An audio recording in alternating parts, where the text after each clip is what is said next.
We are continuing our study in the book of Revelation. We are in chapter 17. As tradition is, I will continue from where we left off. I'll read up to the point from where we left off. Revelation chapter 17, the judgment of Babylon.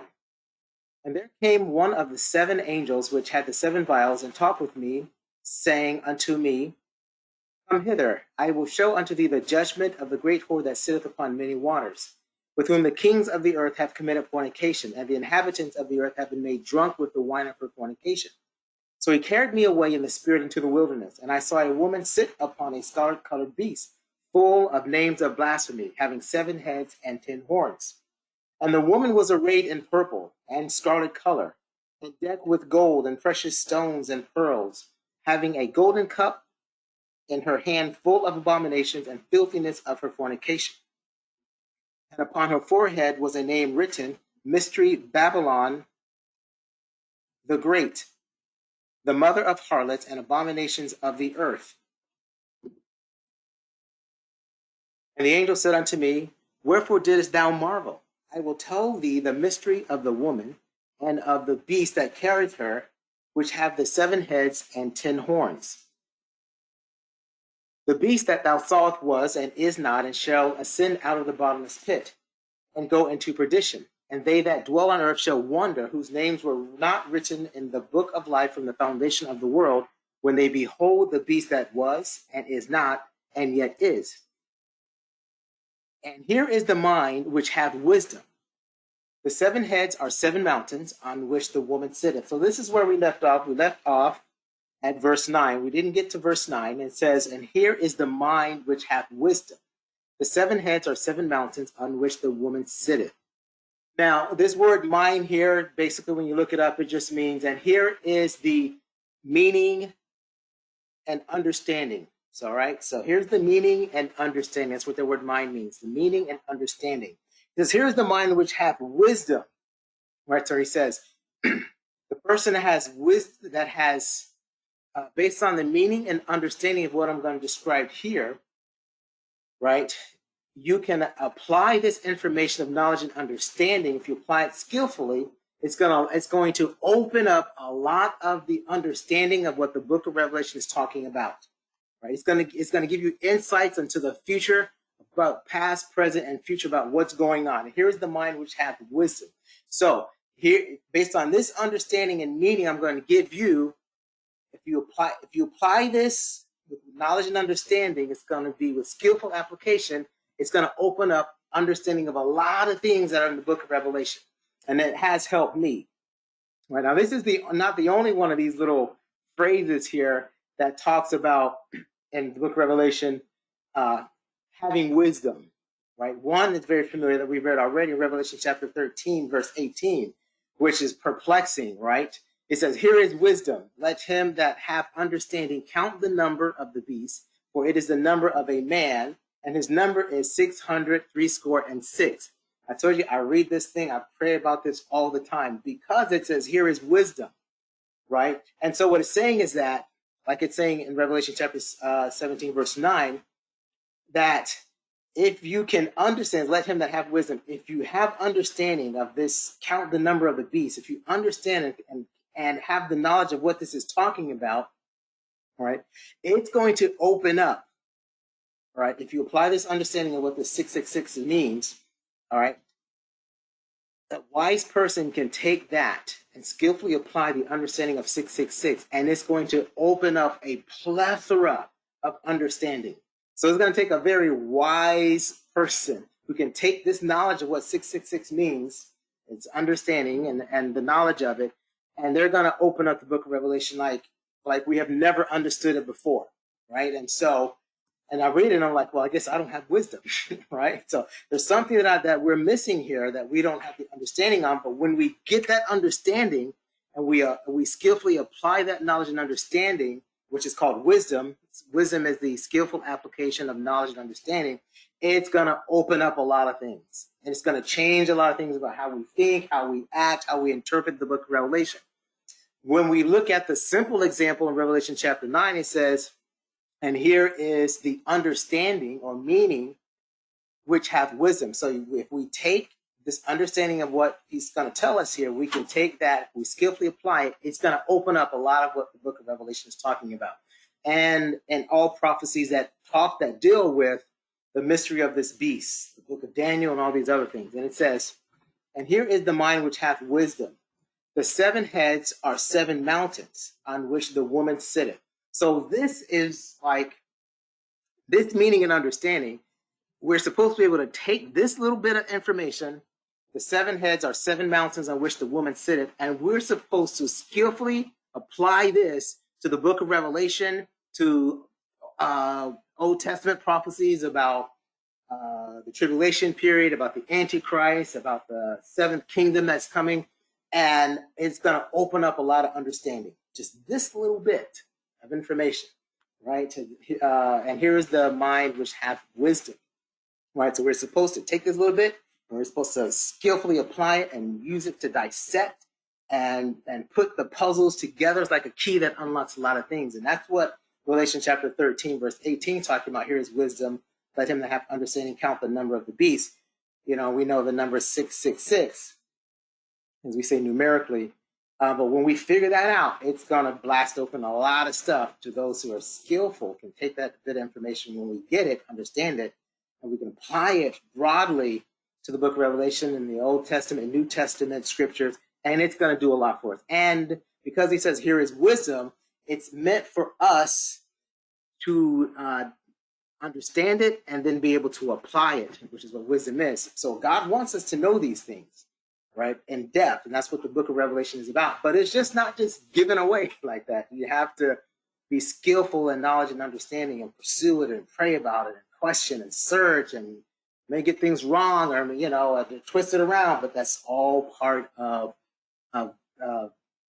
skillful application of knowledge and understanding that God is calling us to do when we read this book, right? But anyway, it says 7 heads are 7 mountains that sits which the woman sits upon. We know the woman. So here you begin to then, these are the pieces of the puzzle that you begin to put together, which is what I do, Bible scholars do, those who love to study the Bible scholars. You don't have to be a pastor or anything like that, or evangelist or any of the fivefold ministers to want to get into the Bible. Most of us, before we became part of the fivefold ministry, we started out with just a desire to put the puzzles together and find the keys to the answers to things, to what the meaning of the scriptures meant, you know, in prophecy, both past, present, and future, but also just understanding of the 4 gospels, things like that. So it's meant for all of us. But it says the 7 heads are 7 mountains. It said upon which the woman sitteth. So we knew that the woman was sitting upon many waters, right? So we know the many waters. Now we begin to say, oh, the many waters represent 7 mountains. And we know from reading the book of Daniel, right, we can go back and then apply this understanding to find out that the 7 heads represent 7 mountains, and 7 mountains represent 7 kingdoms or governments. We're not going to go back through that in the book of Daniel, but and so that's one of the ways in which we use wisdom with this bit of just a little bit of this knowledge that we have, this understanding of what 7 mountains represent. We can begin to interpret a lot of things in the Bible, Old and New Testament. All right, so we already talked about what those 7 mountains or 7 kingdoms or government are, right? Egyptian empire. Well, Egyptian wasn't really an empire, but Egypt, Assyrian Empire, Babylonian Empire, the Medo-Persian Empire, the Greek Empire, and what we call Roman Empire I, and the revived Roman Empire, which we call collectively the revived Roman Empire II, which is the kingdom that the Antichrist reigns and rules over. Right. So that's where we get the 7 heads and 7 mountains, and mountain represents kingdom. We know that because if you go back, it talked about there was a in the book of Daniel, it talked about, I guess I'm going to talk about it.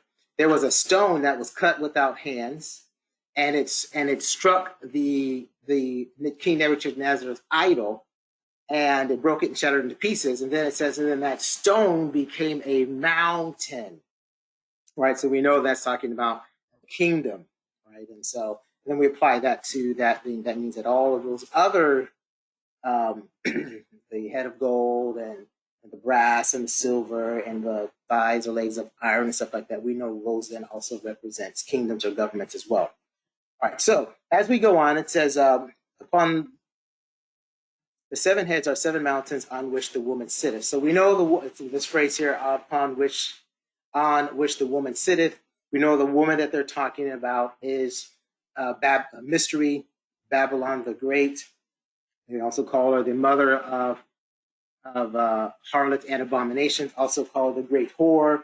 Right, that's the woman, the spiritual, religious, idolatrous system that rules and reigns over the world, over the kingdoms, things like that. So she dominates and reigns and controls over all of the great Gentile kingdoms that keeps them going into idolatry and keeps pushing them further and further into the abominations. That's her goal. Keep pushing them further and further to the abominations, getting them ready to be God haters, right? And ready to fight against God and continue to kill the saints and fight against Christ. So she's pushing the kingdoms that direction as she goes and sits upon the scarlet beast, which represents Satan. It goes on and says, and there are 7 kings, 5 are fallen, and 1 is, and the other is not yet. Many of us, we already know what this is talking about here. It says there are 7 kings. So notice it talks about there are 7 heads, which represents mountains, which represents kingdoms.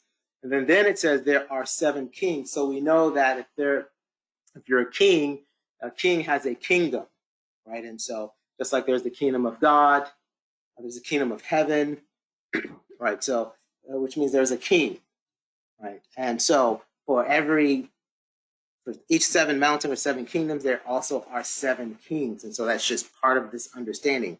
And it says 5 are fallen, 1 is, and the other is not yet. And we already know the other is not yet coming. We know who these are. The 7 kings associated with the 7 kingdoms, the Egyptian, Assyrian, Babylonian, Medo-Persian, Greek, Roman Empire, and then the revived Roman Empire. All right, so we know that those are all of the 7 kings that ruled over those 7 empires. Now it says 5 are fallen. Many of us know at the time that John was writing this letter, right, the Egyptian Empire had already fallen, the Assyrian Empire had already fallen, the Babylonian Empire had already fallen, the Medo-Persian Empire had already fallen, and the Greek Empire had already fallen. Because when John wrote this was the Roman Empire was in place at that time. Right, so that's common knowledge to everyone. And it says, and 1 is. The one that is the 1 is at the time that John was writing this letter. That's the one that is. So that is represents the present tense. And at the present tense time when John was writing, the Apostle John was writing this letter, the Roman Empire was the one that was ruling and reigning at the time. And that was the time that Christ was there, the time that the church was established, right? It was during the time of the Roman Empire. That's the one that 1 and 1 is. The other thing it says here, the other is not yet come. So we're talking about kings here. Right? It says the other is not yet come. And the one that has not yet come, that is the king that has not yet come, is the Antichrist. The Antichrist has not yet come. We're talking about 7 kings here. And then it goes on, it says, and when he cometh, he must continue a short space. When it says when he cometh, he must continue a short space, we know that when the Antichrist comes, he's just going to continue just a very short space. We know that space is just the 7 years of the Great Tribulation period. So we call that a short space. Sometimes it's called a little season, right? And that's another phrase that's used to discuss the Great Tribulation period. It's called a little season, right? Or here, a short space.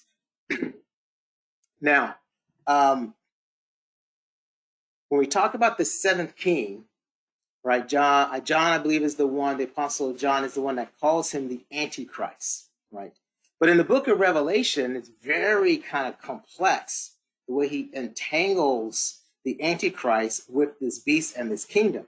When we go back and we look at, we're talking about the other that has not yet come, we're talking about the Antichrist, right? He doesn't just call him the Antichrist in the book of Revelation. And we don't know, it's not called the Antichrist in the book of Daniel or in the Old Testament prophecies either, right? But the book of Revelation is called the beast a lot. He's just called the beast.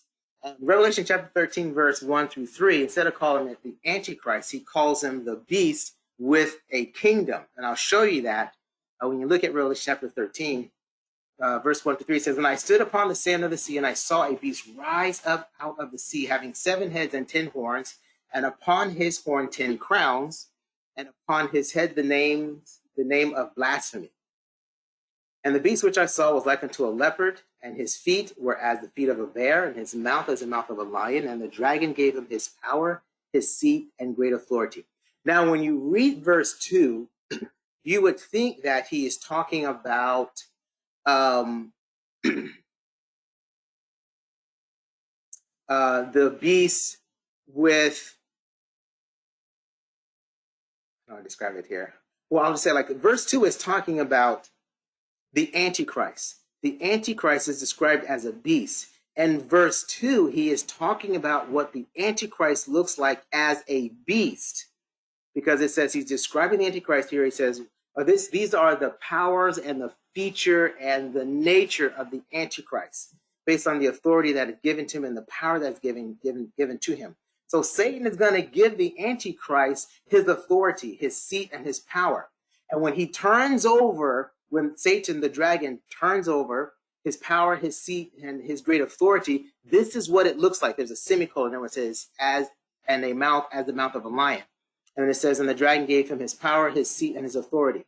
Well, this is talking about the Antichrist here. The beast here in verse 2 is talking about the Antichrist.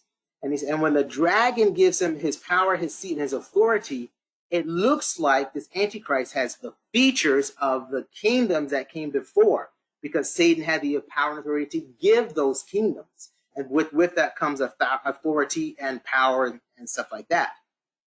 So the Antichrist is being described in verse 2 as having features of a leopard, his feet as the feet of a bear, and his mouth as the mouth of a lion.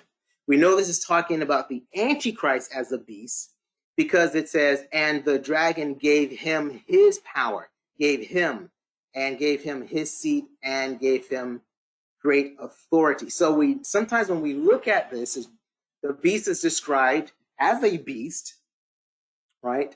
But the person as a beast, but then the beast is also described as a beast kingdom.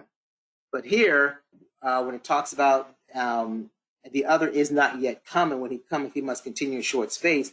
When the Antichrist does come, he's described as a beast, and he has the abilities that, I think we said when we do the research, the leopard represents the Greek Empire, I believe. The lion represents the Medo-Persian Empire. I can't remember what the bear represents at this point. Maybe somebody can remind me of it, but which one are we missing here? But he's going to have the authority and the power and the ability, both military might, stealthness. He's going to have all of that is going to be all combined in him. That's the power, seat, and authority that's been given to the Antichrist himself. That's what he's going to be like if you could see him spiritually and see the authority and power and extent and range of his power that he's going to have. Is going to be like those kingdoms that existed before, but Satan has given all of it to just one person. All of it. One person like that. Now, in the context of verse 1, 2, and 3, he's also describing the beast and the kingdom of the beast. Right? When you look closely, when you read verse 3, it says, and I saw one of his heads as it were wounded to death. We're still talking about the other is not yet to come, verse 10, talking about the seventh king, the Antichrist. Notice when we're reading Revelation chapter 13, when you get to verse 3, it says, and I saw one of his heads as it were wounded to death, and his deadly wound was healed, and all the world wondered after the beast. So when you see it says one of his heads were wounded, you go back to verse 1, and it says, and I stood upon the sand of the sea, and I saw a beast rise up out of the sea, having 7 heads and 10 horns, and upon his horns 10 crowns, and upon his head were the name of blasphemy. So we know that because we talked about this before, because the 10 horns have 10 crowns, we know we're talking about the Antichrist kingdom with the Antichrist being present, because the 10 horns have crowns on them. So they've been given their power and authority to reign with the Antichrist, right? But within the context of describing this beast, it says one of having 7 heads. In verse 3, it says, and I saw one of his heads as it were wounded to death. So one of this beast system that we see rising up out of the sea, one of the seven heads also represents the Antichrist, which is represented in verse 3 when it says, and I saw one of his heads as it were wounded to death. So it's very complex, because like he was saying, when we talk about the other is not yet come, speaking of the Antichrist, he is described as this beast, the Antichrist, personally, as like unto a leopard, a bear, and the mouth of a lion, right? He has all these features because the dragon gave him his power, his seat, and authority. So when it talks about his power is like unto the leopard, right? When it talks about his seat is like the feet, and his great authority is like the mouth of a lion. When you break that up, that's also the associations of the leopard, the feet of the bear, and the mouth of a lion. I'm not going to get into the details of that, but the great authority that he has is like the mouth of a lion. Like he roars, he's powerful, he's commanding, he's dominating, stuff like that. You know, in a sense of his authority, he speaks with power and authority, and he commands things to come down. You know, he calls, you know, he has these great powers that he has from Satan that's given to him, right? So all of that is described him as a beast, but then at the same time, he's part of this beast kingdom, and he represents one of the seven heads, right? So it's a very complex thing that we're looking at here. So the seven heads are seven kingdoms, but it also represents the kingdom of the Antichrist being one of the seven heads.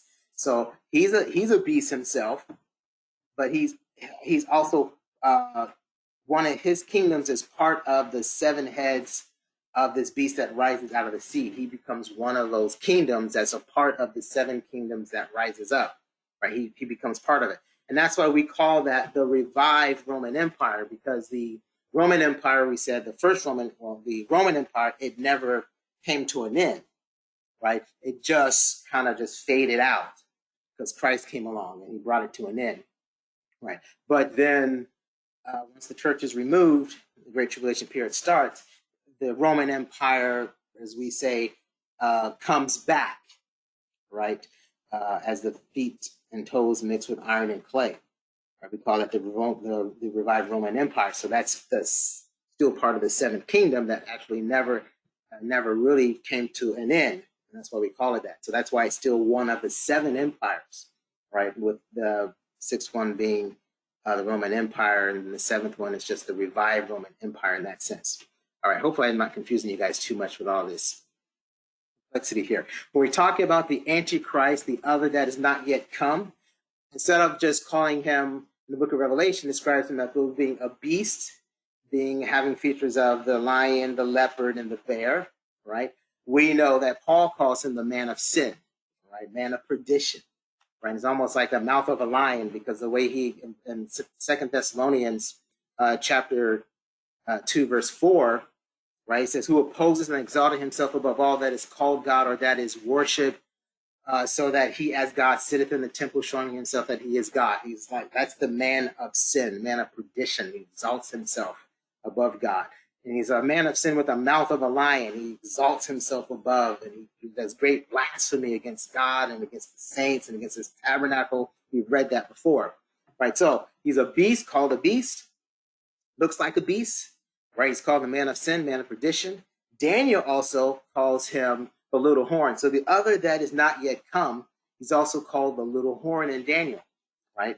And when Daniel chapter 7 verse starts out, it starts out in verse 1, talking about the lion, and the bear, and the leopard. And they're all fighting each other. I mean, they're just fighting each other and knocking each other off, right? But the difference is that when the Antichrist comes, as we've read, right, and his kingdom is the combination of all of those features and forces combined together, because Satan gives them all the power that the lion and the bear and the leopard has, gives all of that power and authority and seat just to one person, the Antichrist, right? And he embodies all of that together, right? And that's why his kingdom looks like that together as well.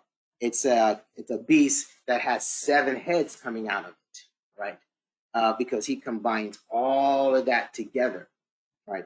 And that's many people don't fully understand that when Daniel's talking about all these different kingdoms that are coming, they're all individual ones, But when we begin to talk about the Antichrist system coming, being put into place, it's the combination of all of them working and operating together, because that is the final kingdom of the Antichrist system coming into place. It's going to have the combination of all of them. But individually, when Daniel sees them, he sees them as individual ones. All right. But when we look at what one of the visions that Daniel sees is it all combined together. It's the building together of the coming Antichrist system, all coming together represent the total Antichrist system. Right? I don't know if I'm making sense, but when the book of Revelation is talking about he sees this beast rising up out, that's talking about the final and fourth the final kingdom that's coming upon the earth, but yet doesn't really receive a crown yet until the Antichrist comes. Right? Or the 10 horns don't receive their crown until the Antichrist comes, but it's getting and moving into place. Right? And that one that we're seeing, this big beast with the 7 heads and all that stuff, that's representing that final Antichrist system that is coming. Everything that we see before is all these different nations coming together and battling and fighting each other. But in the end, Satan is going to pull them all together, right? Combining them into one kingdom and one individual. And he describes this in verse 7 of Daniel chapter 7. I hope this makes sense. We were talking about the little horn, but we're also talking about this final kingdom. It says, so all these different nations were fighting in Daniel chapter 7. And then when we get to verse 7, it says, and after this I saw in the night visions, and behold, a fourth beast, dreadful and terrible and exceedingly strong. And it had great iron teeth, and it devoured and brake in pieces and stamped the residue with the feet of it. And it was diverse from all beasts that were before it, and had 10 horns. What I'm trying to say is that this final beast, this fourth kingdom that's coming that represents the Antichrist system, it is that beast that we see, this scarlet colored beast rising up out of the ocean, right, with 7 heads and 10 horns. That is that final Antichrist system. Everything that has come before it was not the Antichrist system, was not that final system that's coming. It was Satan giving his authority and power to different kingdoms. But in the one that we see in the book of Revelation rising up, that is actually this fourth beast or Antichrist system kingdom that is coming into place. And so as when it says it was diverse from all the beasts, this phrase diverse from all the beasts, meaning it had all of the features of all the other kingdoms that came before, the lion, the bear, and the leopard, which were originally fighting each other, but then rises up this fourth and last kingdom that's going to be reigned by the Antichrist. It's diverse than all of them because it has all of their features together. And it had 10 horns. None of the other kingdoms that rose up, the lion, the bear, and the leopard, none of them had 10 horns. They may have had 1 to 2 horns. You know, one of them had 1 horn, and then some of them had 1 to 2 horns, things like that. Right? But none of them had 10 horns. The only time we see a kingdom that has 10 horns is the fourth kingdom or the fourth beast of the Antichrist system that's going to come in the last days. That was the only one that says it comes up on the scene and destroys all of the rest of them that has come before. And it rises up, being diverse from all the beasts, which means it has all of those features, the lion, the bear, the leopard. And it is unique because instead of having just 1 or 2 horns like the other kingdoms that have come, it has 10 horns. And we know those 10 horns are going to represent the 10 kings that are going to be given power to reign with the Antichrist. Once the Antichrist arrives on the scene, they give him power to do that, right? But just based on this alone, okay, and I'll read verse 8. It says, and I considered the horns, and behold, there came up among them another little horn, before whom there were 3 of the first horns plucked up by the roots, and behold, in this horn were eyes like eyes of a man, and a mouth speaking great things. Right. So when we read this here, it says the fourth kingdom is already established and in place before the little horn even comes up. And this is what we were talking about previously, that the fourth kingdom or the Antichrist kingdom is going to be put into place. And the 10 kings or the 10 horns we're reading here are going to be put in place even before the Antichrist comes on the scene. The scripture here clearly says All right. Then after all of that, then a little horn comes up and plucks up the three. So he says, I considered the horns. While he was looking at the horns, verse 8, he said, and behold, there came up among them another little horn. So the 10 horns are already in place. This fourth beast is already in place. And they're just waiting. And then at some point in time, the little horn or the Antichrist is going to come up, of course, we know, and is going to pluck up some of the other kings or the other horns. So this king that is the other is not yet come. We call him the beast, right? He has a beast system, right? He is a beast himself, diverse. You know, he is a fourth beast, diverse in all of them. His kingdom is diverse from all of them because it also has all those features as well, right? Unique about the fourth beast that is coming, the fourth kingdom that is coming, it will have 10 horns, right? And so we know then that what we're seeing in the book of Revelation about this beast coming up, having these 7 heads and having these 10 horns, is talking about the fourth kingdom that's going to be reigned and ruled by the Antichrist. That's that system we're talking about. And it's separate and uniquely different from all of the other kingdoms that came, the lion, the bear, and the leopard, right? So we're reading the book of Revelation, we're reading about this colored beast and its 7 heads. We're uniquely talking about what Daniel called in chapter 7, verse 7, that fourth beast, which is dreadful and terrible and had 10 horns. And again, right, the fourth kingdom or the kingdom of the Antichrist, or also what we would call the 7th kingdom, right, has to be already in place, along with the 10 kings already in place before the Antichrist or the little horn comes. All right, so the Antichrist is also called the little horn, man of sin, man of perdition, also the beast.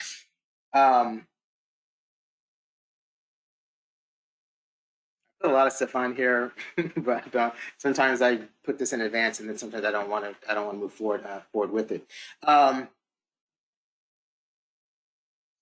When you're reading Daniel chapter 3, he continues to call the Antichrist, or the other is not yet come, which is the Antichrist. He also calls him the little horn, and he describes him in this battle that is going on between. He arises after a battle takes place between the Medo-Persian Empire, which is represented as a beast called a ram, and they get knocked off the scene by the upcoming Greek Empire, which is represented as a he-goat. Right. So these two are battling out, and then finally the Greek Empire, the he-goat, remains. Right. And then Daniel gives us a revelation of what happens after the Greek Empire comes into place. It says, and I was considering, behold, and he-goat came from the west on the face of the whole earth and touched not the ground. And the he-goat had a notable horn between its eyes. So notice how we're seeing here that the ram, which represents the Medo-Persian Empire, it had a horn, but it was only just one notable horn, right? Whereas the beast of the kingdom of the seventh kingdom of the Antichrist, right, it's going to have 10 horns. So it's uniquely different and more diverse. That's also what that more diverse is. It also has these 10 kings, ruling along with the 7 heads. It's very diverse. Has lots of different representation in it, because it's a worldwide representation as well.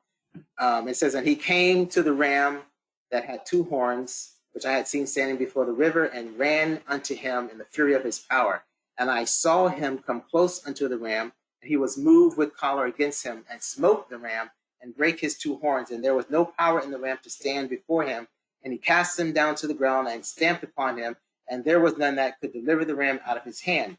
Therefore the he-goat waxed very great when he was strong, and the great horn was broken, and it came up 4 notable ones from the 4 winds of heaven.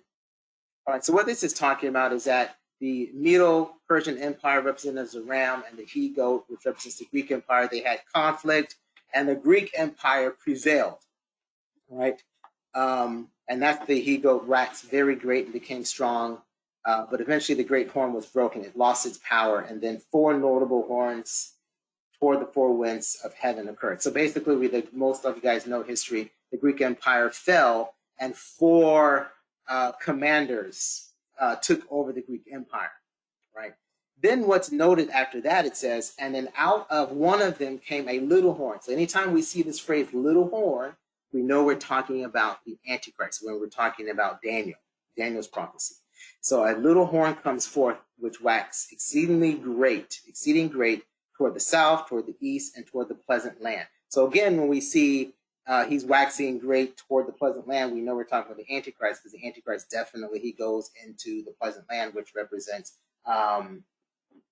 Israel. Israel is the pleasant land, right? And it says here that he waxes great toward the south, which means he's coming from the north, and he comes from the north, pushes south, pushes east, and toward the pleasant land. But I'm just saying that because we're going to talk about how he's actually Turkey. So when we talk about the Greek Empire that breaks up into 4 parts, the Antichrist is going to come from one of those 4 parts that the Greek Empire was broken up from. All right. And here's a picture of the Greek Empire, which was put together by Alexander the Great. And some of the major countries that were ruled over by the Greek Empire was Italy, Sicily, Syria, Turkey, Judea, Egypt, Mesopotamia, Persia, North Africa, and they went as far as west as France as well. Right. The key one that I kind of highlighted here was Turkey.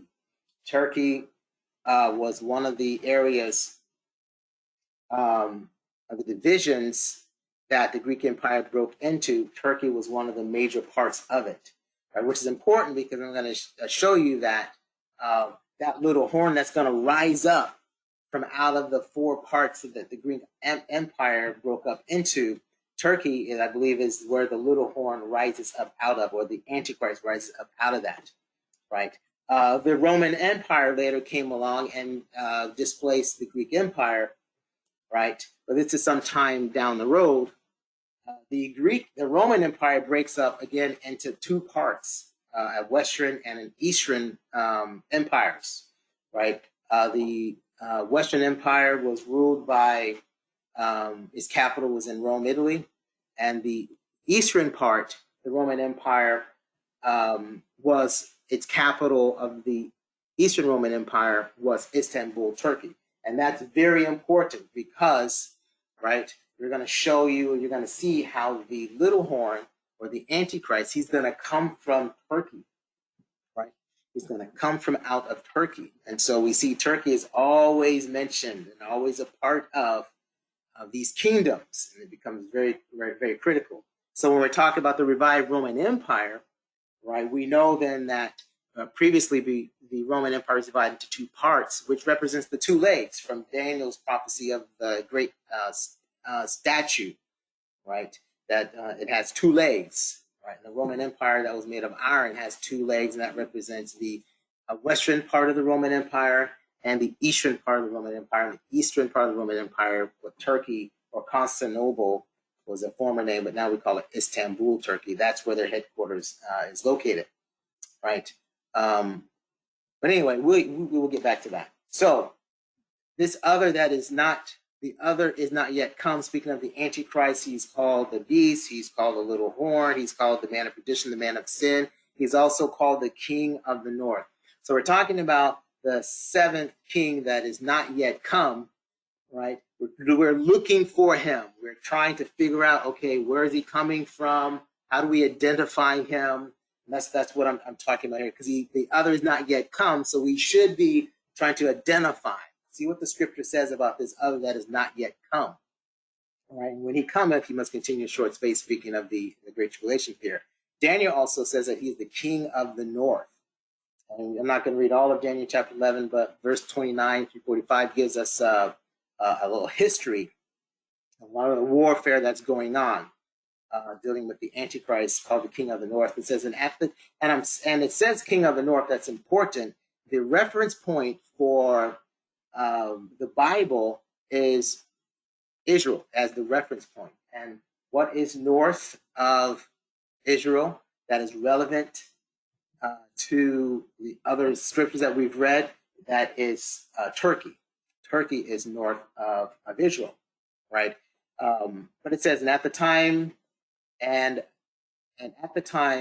of the end shall the king of the south push at him, and the king of the north shall come against him like a whirlwind. So the Antichrist, or the other that is not yet come, he's also called the King of the North. Right. So we just don't want to use this title, the other is not yet come, and not try to identify, well, who is this other that is not yet come? He is the King of the North. And so the King of the South is going to push at him, but the King of the North, he's going to come against, he's going to push back like a whirlwind with chariots and with horsemen and many ships, and he shall enter into the countries and shall overflow and overpass, and he shall enter into the glorious land. Right? We talked about previously, it said he would enter into the pleasant land. Here it's saying we'll enter into the glorious land, which we know to be Israel. And many countries shall be overthrown, but these shall escape out of his hand: Edom, Moab, and the chief of the children of Ammon. We've talked about that represents those nations of Jordan and stuff like that as well. Right. So Daniel, the other that is not yet come, speaking of the Antichrist, he's also called the King of the North. And we know that the Antichrist, as I said, is going to be powered by Satan during the Great Tribulation period. And that's what Revelation chapter 13, verse 2 was saying. And the beast which I saw was like unto a leopard, and his feet was as the feet of a bear, and his mouth as the mouth of a lion. And the dragon gave him his power and his seat and great authority. So the Antichrist is going to be powered by Satan. And so when we talk about the beast here, we're talking about the Antichrist that has this authority that's going to and power, and he's going to have his seat, his throne to reign, to rule from, and it's described in this Antichrist as person as being a beast with like unto a leopard, feet of a bear, and the mouth of a lion. So when we talk about a beast, and we confuse sometimes with Satan, we actually can be talking about the Antichrist described as a beast as well, because it's described as a beast: leopard, bear, and mouth of a lion. But it's speaking of also the authority and power of the kingdoms and those abilities that came with those kingdoms. He has all of them as well. All right, if I hadn't confused you enough, Daniel describes him as the little horn,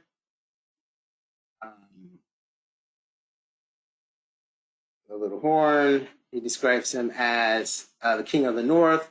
He also Daniel describes him as that prince that shall come. Right? So we have to look out for another phrase like this as well, because Daniel describes him as the prince that shall come. Many of us are familiar with Daniel's prayer about what was going to happen to his people. He prayed to know what was going to be the outcome of his people when they were trapped in Babylon. And understanding was given to him in Daniel chapter 9. It's very long, but I just broke down just a couple of verses here. It says, and after 62 weeks shall Messiah be cut off, but not for himself. And the people of the prince that shall come shall destroy the city and the sanctuary, and the end thereof shall be with a flood, and unto the end of the war desolations are determined. And he shall confirm the covenant with many for 1 week, and in the midst of the week he shall cause the sacrifice and the oblation to cease, and for the overspreading of abominations he shall make it desolate, even until the consummation, and that determined shall be poured upon the desolate. This phrase here, it talks about the Messiah. The Messiah is a prince as well, right? But it says, and the people of the prince that shall come. The people of the prince, that's not talking about Christ. That's talking about the Antichrist. The Antichrist, he's the ultimate chief person, or has the ultimate spirit of the Antichrist, that has the desire to stamp out Christ, remove Christ, speak against Christ, fight against God, right? He's going to be cut. The Christ was cut off, but the spirit behind all of that is embodied in the prince of the people that shall come. There's a prince that is coming, this other that is not yet come. He also, Daniel describes him as the prince that shall come. We know he's not talking about Christ, because it says, the people of the prince that shall come shall destroy the city and the sanctuary. And it says, and the end thereof shall be with a flood, and unto the end desolations. And it goes on, it says, and he shall confirm the covenant for many weeks. And then, of course, he's going to cause the sacrifice and oblation to cease. So we're not talking about Christ here. And the people of the prince that shall come it's talking about the Antichrist. And the Antichrist is also called the prince that shall come. There's other scriptures that we can go to show you these things, that he's the prince of the people. He's going to come. He's the Antichrist. He's the representation of the people that hated Christ, that wanted to have him cut off, to have him destroyed, killed. He's going to come. And he's going to destroy, he's going to try to wipe out all the remembrance of the people of God, the place of God, the city of God. They have, all of that, destroy the sanctuary, everything. So when we talk about the other that is not yet come, we see that he's also shown us in prophecy that he is the prince that shall come. All right, enough of all of that. It says here, and finish reading here, there are 7 kings, 5 are fallen, and 1 is, and the other is not yet come. And when he cometh, he must continue a place. Of course, we know that when the Antichrist comes, of course, he is eventually going to be destroyed. And in Daniel chapter 2, verse 34 to 35, it talks about Christ is going to come and he's going to destroy him. And it says, in Daniel chapter 2, it says, verse 34, thou sawest till that a stone was cut without hands, which smote the image upon his feet, that were of iron and clay, and brake them in pieces. We're reading Daniel's vision of the King Nebuchadnezzar's dream of a statue that was created, a head of bronze, and with all of the other body parts representing the iron, clay, brass, silver, and gold, right? At the end of when the feet, describing from head to toe, after it was established, it talks about that Christ is going to come and he's going to destroy it. He's described here, thou sawest till that a stone was cut out without hands, which smote the image upon his feet, that were of iron, clay, and brake them in pieces. Then was the iron, the clay, the brass, the silver, and the gold broken to pieces together, and became like chaff of the summer threshing floors. And the wind carried them away, that no place was found for them. And the stone that smote the image became a great mountain and filled the whole earth. So we know that stone that we're talking about here at the end of verse 35 represents Christ. And Christ strikes the image, and we're talking about the Antichrist kingdom. Strikes it. It finally all comes together, right? And he strikes that image, and then that stone becomes a great mountain and filled the whole earth. So Paul talked about the stone that the builder rejected, right? We see here now becomes a great mountain. And this stone that we're talking about is both the King Christ, but it says it becomes a great mountain, right? And so it's talking about both the king, but it's also talking about a kingdom as well. So the two are kind of intertwined together. And it's hard to separate the two out. It says the stone that smote the image became a great mountain and filled the whole earth. And so it's the same kind of intertwined, interconnectedness that we see with the Antichrist. The Antichrist represents both a person, like Christ is a stone. The Antichrist is not a stone, but he's kind of like iron and clay, I guess, right? But he's also part of this. It also represents a kingdom as well, like this beast that rises up having 7 heads, and he's one of the heads. It says, right? And so as we see the stone and the mountain. Right. We see in Revelation it talks about the mountain as well. So, and also this all tied in. So the Antichrist is tied in as the beast. He's also tied in as the kingdom. They're all kind of twined in and one and the same as well. Just like Christ is a stone, right? He's a person. He's an individual. He's a king. But at the same time, he also represents, he is a mountain. He has a kingdom that fills the whole earth as well, just like the Antichrist does. Takes over the whole earth as well. So it's very complicated, but it's hard to separate sometimes the Antichrist as the beast and the Antichrist as his kingdom as the beast as well, because they're all part of the same thing, all kind of mixed up in there together. All right, moving forward, it says, there are 7 kings, 5 are fallen, 1 is, and the other is not yet come, and when he cometh must continue a short space. The short space that we're talking about, we know that's talking about the Antichrist system. It's talking about the Great Tribulation period. When he cometh, he must continue short space. That's the Great Tribulation period. Verse 11 says, and the beast that was and is not, even he is the 8th and is of the 7th and goeth into perdition. Okay, wow. All right, take out your papers. We're going to have a pop quiz on that right there. All right.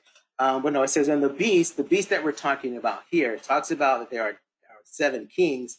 Then it talks about the beast.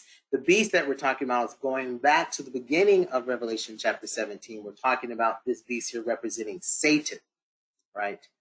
So the beast that we're talking about here is Satan. He is the beast that was, which we said was in the past tense, right? Talking about how Satan existed at one point as the dragon, as a beast, warring in heaven, we said. He was also in existence in the Garden of Eden as the serpent. That's another beast. So he's the beast that was in the past tense, right? And it says, and is not. We talked about the is not is in the present tense, right? Meaning that he exists, but he's rendered powerless, right? He is not, right? And we said that because he was defeated by Christ on the cross, and we read some scriptures of how Christ strips Satan of his power over with death, right? Christ has taken that, right? But then it goes on and says, talking about Satan, that he is the 8th. So what does it mean when it says he is the 8th? This verse follows verse 10. Verse 10 was talking about 7 kings. So when it talked about that he is the 8th, it's talking about that Satan is even the 8th king, right? So, confusing enough, the Antichrist is the 7th king, but now it goes on to tell us that the Satan, he actually is the 8th king. And many would say Satan is the 8th king. Yes, he is. And it says he is of the 7, right? And when it says this phrase, he is of the 7, it's talking about, it looks like I may be getting ahead of myself here. The phrase 8th, when it says, and the beast that was and is not even he is the 8th. So we said Satan, it becomes the 8th king, right? And that word 8 represents the word 8, or the number 8 is associated with a new beginning. We talked about that 8 represents a new beginning. Like, for example, the circumcision of a male child who is Jewish occurs on the 8th day, meaning that it's a new beginning. It was the covenant that God established with the nation of Israel, right, to establish a new beginning for the nation of Israel. He took the people out and he gave them these ceremonies and ordinances, and that was a new beginning for them. He was going to be their God, and he was going to be with them and take care of them and things like that. It represents an 8th the 8 represents a new beginning. So when the Antichrist comes on the scene and that new kingdom comes, the 7th kingdom comes on the scene, right? It's a new beginning. It's something that we've never seen before. It's something that is like unparalleled. Scripture describes it. Nothing has ever been like this before. Nothing will ever be like this 4th and final kingdom that's going to come. And Satan is going to be the 8th king. That's part of the 7 kingdoms that are brought together under the 7th king, which is the Antichrist. Satan is actually going to be the 8th king, ruling and reigning. He's going to be reigning and ruling with it as the 8th king. Now, many of you may not be familiar that Satan is a king. When you look at Ezekiel chapter 28, verse 12 through 18, it begins with talking about the Antichrist. In chapter 28, it begins talking about the Antichrist. He's called the king of Tyre. Then it goes on to talking about the king of Tyrus. And if you don't pay attention to it, many of just like, okay, well, we just think, Ezekiel just starts into prophecy about a king, and then the Holy Spirit switches him to talk about something else. But what it actually is that he starts out talking about the king of Tyre, which is the Antichrist. Then it switches to talking about the king of Tyrus. And as you continue reading it, it's revealed that, oh no, this is talking about Satan. And I'll read it for you, Ezekiel chapter 28, beginning at verse 12. It says, Son of man, take up lamentation upon the king of Tyrus, and say unto him, Thus saith the Lord God, thou sealeth up the sum, full of wisdom and perfect in beauty. So many of us know that immediately want to read that, oh yeah, this is talking about Satan, right, or Lucifer. Thou hast been in Eden, the garden of God. Every precious stone was thy covering, the sardius, the topaz, the diamond, the beryl, the onyx, the jasper, the sapphire, the emerald, the carbuncle, the gold, the workmanship of thy tabrets and of thy pipes was prepared in thee in the day thou wast created. So we know, I don't have to read this anymore. Most of you guys know this. We know this is talking about Lucifer before his fall, right? How God created him to be. I mean, he was whatever an angel could be, man. He filled it up of the beauty and God's wisdom he put into it. Like whatever he can put into an angel, he was perfect in that. Of course, he put more than that in man. He made man, right? But anyway, he's called the king of Tyrus, right? So Satan, prophetically, in the spiritual realm, he's a king. He is a king. It's been prophesied that he's a king, and he is going to be the eighth. Even he is the eighth king in the final kingdom that's going to come upon this earth by the Antichrist. So Satan is going to be ruling as a king, and the Antichrist is going to be that seventh king, and then Satan is going to be the eighth king, and a beginning of something that is never going to be on earth, has never come on earth, and will ever be on earth again, because Christ is going to destroy it, and Satan's going to be bound up for 1,000 years at the end of the Great Tribulation period. All right. And it says, and is of the seven. So, and the beast that was and is not, even he is the eighth. So we're speaking of Satan.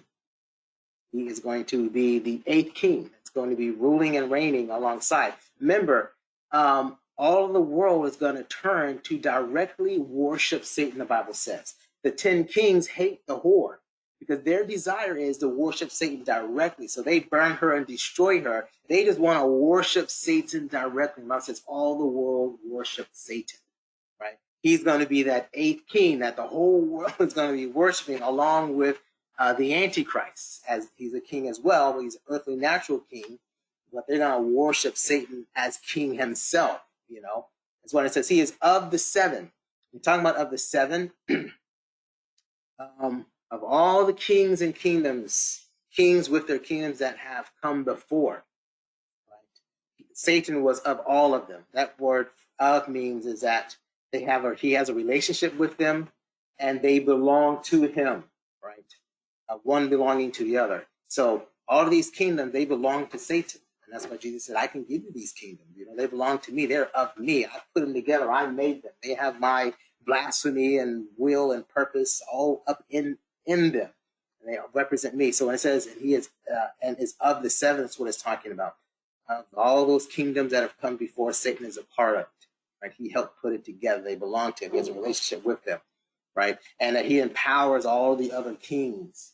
You know, he's going to empower the 10 kings. He empowered all the other kingdoms from Egypt, Assyria, Babylon, Medo-Persian, Greek Empire, Roman Empire. He was in all of that. All of that came from him, right? But speaking of the beast, it says he's of the seven and goeth into perdition. So at the end, giving us the history of what's going to happen to him, right? He was, and then he was not, and then he is the eighth king that's going to reign during the Great Tribulation period, because he's of the seven as well. And then in the end, he's going to go cast into perdition. We talked about going into perdition.